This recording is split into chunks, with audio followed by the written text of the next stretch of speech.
चाहे कितना ही अभागा मनुष्य हो, सुबह 3 बजे से 6 बजे उठकर ब्रह्म मुहूर्त में कर दो यह काम, जो चाहोगे वह मिलेगा। एक समय की बात है, माता पार्वती ने भगवान शिव से पूछा, स्वामी मैंने देखा है कि चाहे कितना ही अभागा मनुष्य हो, अगर वह सुबह के समय ब्रह्म मुहूर्त में उठता है तो वह बहुत सुखी रहता है, ऐसा क्यों है? मुझे ब्रह्म मुहूर्त का रहस्य बताइए। तब भगवान शिव ने कहा, हे देवी, मैं आपको इस प्रश्न का उत्तर एक कथा के माध्यम से बताऊंगा। कृपया आप इस कथा को ध्यान पूर्वक सुनना, और जो भी मनुष्य इस कथा को पूरा सुनेगा वह कभी भी इस अवसर को अपने हाथ से जाने नहीं देगा। ब्रह्म मुहूर्त का रहस्य जानकर पूरा जीवन बदल जाएगा।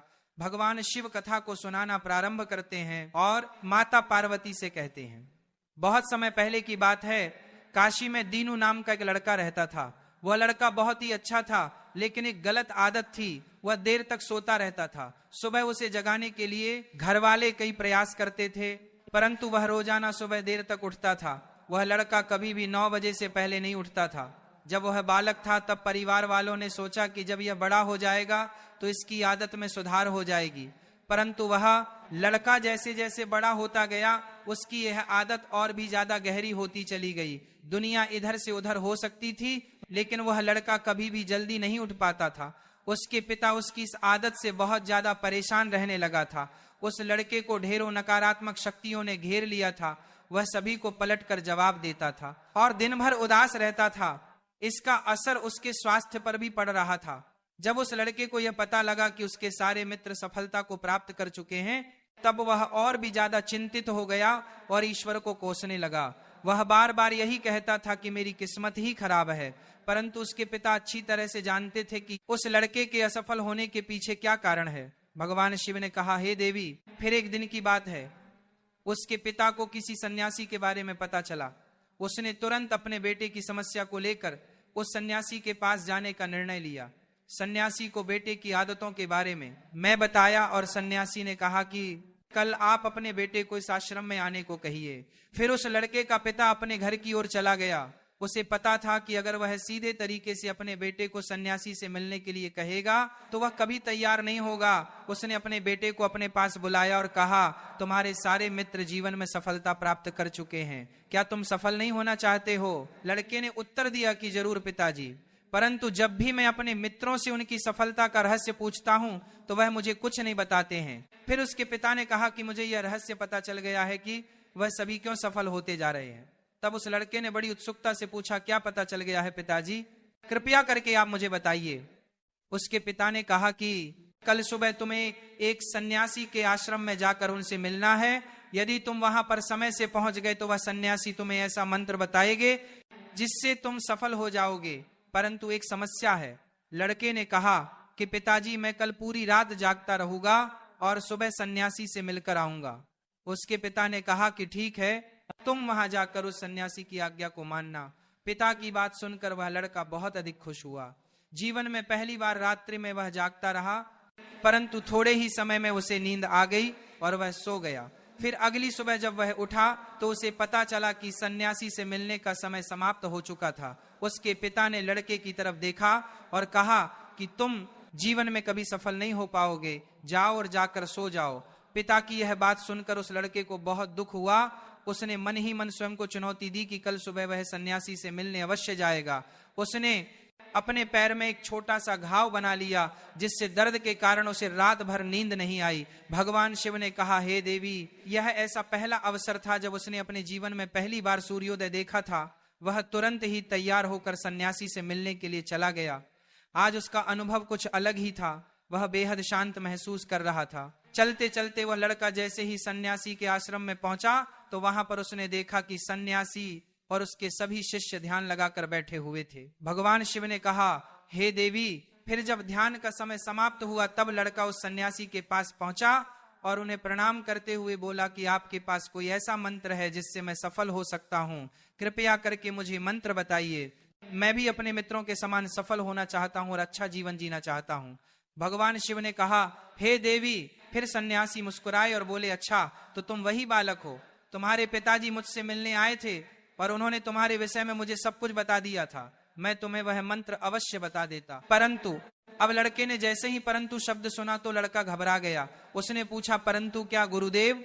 तब सन्यासी बोला, मैं तुम्हें वह मंत्र बताऊंगा, परंतु अगले 21 दिनों तक तुम्हें मेरी आज्ञा माननी होगी। मैं तुम्हें वह मंत्र 21 दिनों के बाद बताऊंगा। तब तक मैं तुमसे जो भी कार्य कहूंगा तुम्हें वह करना होगा।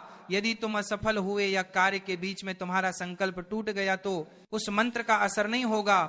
दृढ़ निश्चय के साथ उस लड़के ने कहा कि मुझे आपकी सारी आज्ञा स्वीकार है, मैं अगले 21 दिनों के लिए आपका दास हूं। आप जो भी कहेंगे मैं वही कार्य करूंगा, मुझे केवल और केवल उस मंत्र के बारे में जानना है। फिर सन्यासी ने उस लड़के से कहा कि ठीक है, कल से तुम्हारा कार्य शुरू होगा, तुम इसी आश्रम में निवास करोगे। वह लड़का आश्रम में निवास करने के लिए तैयार हो गया। सन्यासी ने कहा कि यहाँ रहते हुए तुम्हें ब्रह्म मुहूर्त में उठना होगा और दूसरे शिष्यों की तरह ध्यान और तप करना होगा, साथ ही आश्रम के कार्यों में भी सहायता करनी होगी। ध्यान रहे, यह संकल्प टूटना नहीं चाहिए। अब लड़का सन्यासी की बात से सहमत हो गया और अगले दिन से उसके कार्य के दिन की शुरुआत थी।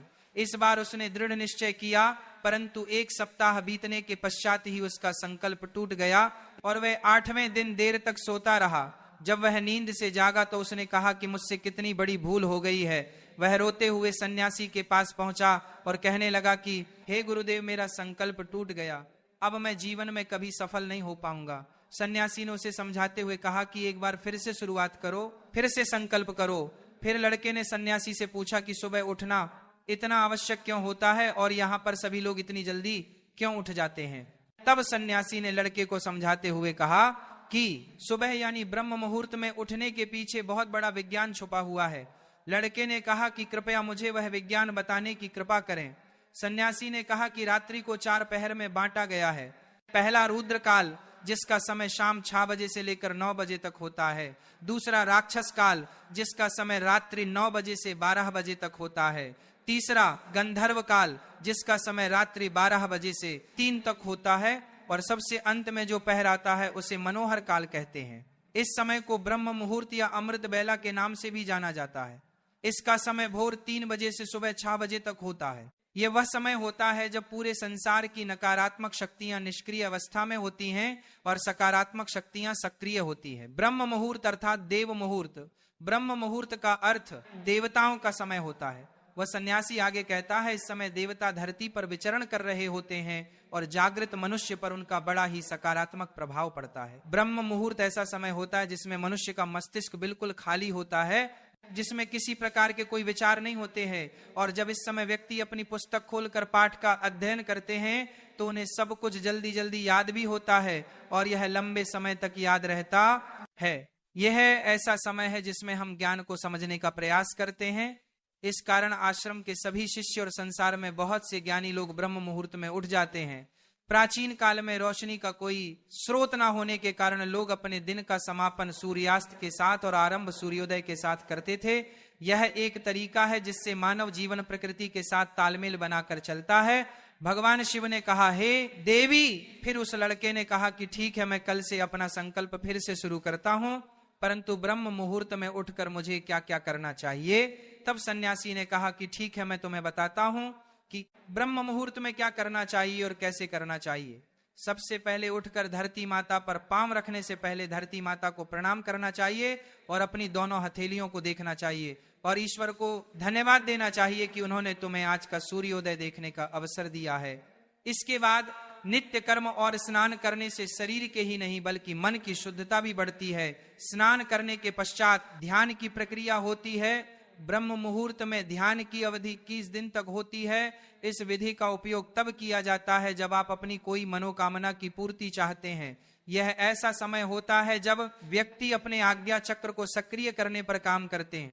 आगे वह सन्यासी कहता है, आज्ञा चक्र दोनों भौहों के बीच होता है। यह संकल्प का स्थान भी कहा जाता है। अगर इस चक्र पर ध्यान केंद्रित किया जाए और अपनी मनोकामना को बार बार दोहराया जाए तो मात्र 21 दिनों के भीतर वह मनोकामना पूरी हो जाती है। अगर आपके मन में कोई अधूरी मनोकामना है और आप उसे पूरा करना चाहते हैं, तब उसे सबसे पहले उस मनोकामना का स्पष्टीकरण कर ले। आपको क्या चाहिए है निर्णय अवश्य कर लें।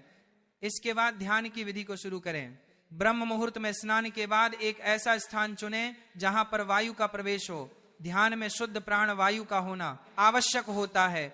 ध्यान की मुद्रा में रीढ़ की हड्डी सीधी होनी चाहिए, साथ ही गर्दन भी सीधी होनी चाहिए। सुखासन की अवस्था में दोनों हाथों को घुटनों पर रखकर आंखें बंद करके बैठ जाएं। हाथों की मुट्ठी को बंद कर लें और 2-3 मिनट तक बिल्कुल शांत हो जाएं। जब आपका शरीर स्थिर हो जाए और श्वास भी शांत हो जाए, तब उसके बाद अपना सारा ध्यान आज्ञा चक्र पर लगाएं। इस दौरान लंबी गहरी सांस लें और सांस को रोक कर रखें। इस समय आप अपनी इच्छा को मन ही मन दोहराएं और अपने मन से इष्ट देव और देवी देवताओं और गुरुजनों का चिंतन करें। भगवान शिव ने कहा, हे देवी, उस सन्यासी ने कहा, जब सांस को रोकना कठिन हो जाए तब धीरे धीरे सांस को बाहर की ओर छोड़ो। सांस को नाक से भरे और मुंह से बाहर छोड़ें। इस प्रक्रिया को 3 से 4 बार प्रतिदिन दोहराएं। ऐसा प्रतिदिन करने से आपकी जो मनोकामना है वह अवचेतन मन तक अवश्य पहुंच जाएगी और इच्छा पूर्ति जल्दी ही होगी। आज्ञा चक्र सक्रिय होता है और हमारी आज्ञा को पूरा करता है। सांस को रोक कर रखने के दौरान शरीर में आपातकाल की स्थिति हो जाती है, जिससे कि आप बेकार की बातें सोचने और विचार करने से बचते हैं। ब्रह्म मुहूर्त के समय ईश्वर की विशेष कृपा होती है और कोई भी व्यक्ति अपनी मनोकामना को इस समय दोहराता है तो उसकी इच्छा जल्द से जल्द पूरी होती है। इस प्रकार सन्यासी ने उस लड़के को ब्रह्म मुहूर्त का महत्व बताया। अगले 21 दिनों तक उस लड़के ने बड़े ही मन के साथ इस प्रक्रिया को अपनाया। अब वह बहुत ही ज्यादा अनुशासित और शांत स्वभाव का बन चुका था। उस लड़के ने जैसे ही अपना संकल्प पूरा कर लिया, उसके बाद वह लड़का बड़े ही प्रसन्न भाव से सन्यासी के पास पहुंचा और कहने लगा, हे गुरुदेव, मैंने 21 दिनों का संकल्प पूरा कर लिया है, अब कृपया मुझे सफल होने का मंत्र बताइए। तब उस सन्यासी ने मुस्कुराते हुए कहा कि पिछले 21 दिनों से जो अभ्यास तुम करते आए हो वही तुम्हारी सफलता का मंत्र है। जो व्यक्ति ब्रह्म मुहूर्त में उठकर ध्यान प्रक्रिया को सही से करते हैं वह जीवन में कभी असफल नहीं हो सकते। तुम्हें ब्रह्म मुहूर्त का रहस्य पता चल चुका है, अब तुम इसे जीवन पर्यंत करो, तुम्हें जीवन के लक्ष्य और सफलता दोनों प्राप्त होंगे। उस लड़के ने सन्यासी को धन्यवाद दिया और ब्रह्म मुहूर्त के नियमों का पालन जीवन पर्यंत तक करने का वादा भी किया। भगवान शिव ने कहा, हे देवी, अब तो आपको पता चल गया होगा कि ब्रह्म मुहूर्त में क्या होता है। तब माता पार्वती ने कहा, हे स्वामी, अब मुझे ब्रह्म मुहूर्त का संपूर्ण ज्ञान हो गया है। इतना कहकर माता पार्वती ने भगवान शिव को प्रणाम किया। वीडियो अगर पसंद आया हो तो वीडियो को लाइक और हमारे चैनल को सब्सक्राइब करें और अपने दोस्तों के साथ शेयर करें। राधे राधे।